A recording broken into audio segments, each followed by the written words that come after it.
He's 6'2", 190 pounds, in a nightmare matchup for any defensive back assigned to cover him. His coach calls him the most gifted receiver in the state, but what makes DaMarkus Lodge one of the most best wide receivers in the nation could just be two words. Patience and trust. Those are two words that a typical 15-year-old does not have in his vocabulary.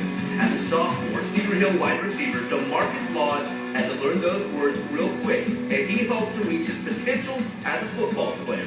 Going into the 2012 season, Lodge felt it was his time to shine. But playing behind four future Division I receivers, Coach Joey McGuire urged DaMarkus to be something he wasn't used to being: patient. At first, it was pretty frustrating my sophomore year, sitting behind Quincy and Quill, knowing that I could play. We knew how good he was going to be, but he was also facing guys that were going to go to Ole Miss and go to, or trying to compete against guys that were going to A&M. So it wasn't like he was competing against guys that weren't as good as him. You know, it was one of those deals that he had to just keep learning, wait his time, and we knew it was going to happen. Being patient is easier said than done, and it would have been even harder if Lodge had a coach he didn't believe in. But DaMarkus had Joey McGuire, the consummate player's coach, and Lodge decided to rely on another word: trust.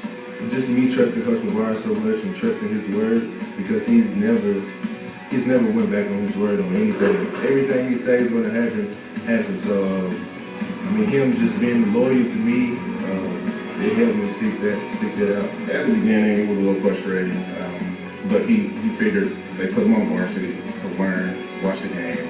That way, to his junior year, he can excel. And Lodge certainly did excel.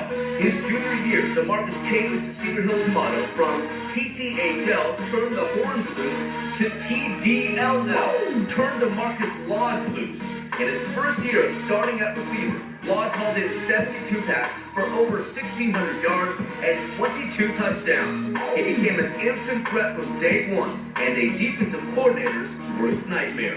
If you go one-on-one with DaMarkus, then you got a chance to hear our band and our fight song. And that's not being arrogant, that's facts. I mean, you go through and you look at who he played last year, and the better you are, or the more offers you have, I think the better he's going to be. He's that good. There was a time when there was some doubt that Lodge would ever play for Cedar Hill. As a freshman, in a training session, Lodge would go up against Hebron's Jamal Adams, a future LSU Tiger. Adams played physical with Lodge all day and almost drove the wide-eyed freshman out of the sport. First time out there, Jamal Adams pressed him real hard. I mean, like really hard. It was unexpected, and that kind of broke his will a little bit. And he was like, "Dad, I don't know." He gave me doubts on whether I wanted to play football or not. I mean, I started training with basketball. I thought that was going to be my sport, but I took what Jamal did to me as motivation to get better and work out every day. That was my motivation. So I'm glad that happened. The Longhorn faithful are glad Lodge chose to continue on the gridiron because he helped lead Cedar Hill to a state championship last year. During the playoffs, the coaching staff added a new Lodge cap formation in order to give him more touches. It worked perfectly as he scored a huge second-half touchdown out of the Lodge cap that helped spark the comeback. Now, Coach McGuire says there may be one more wrinkle to look out for. I'll tell you what's going to be scary. It's going to be added to it. And, you know, I'm not trying to surprise anybody. I mean, anybody hears this, but he's got an arm. He's got the second best arm on our team.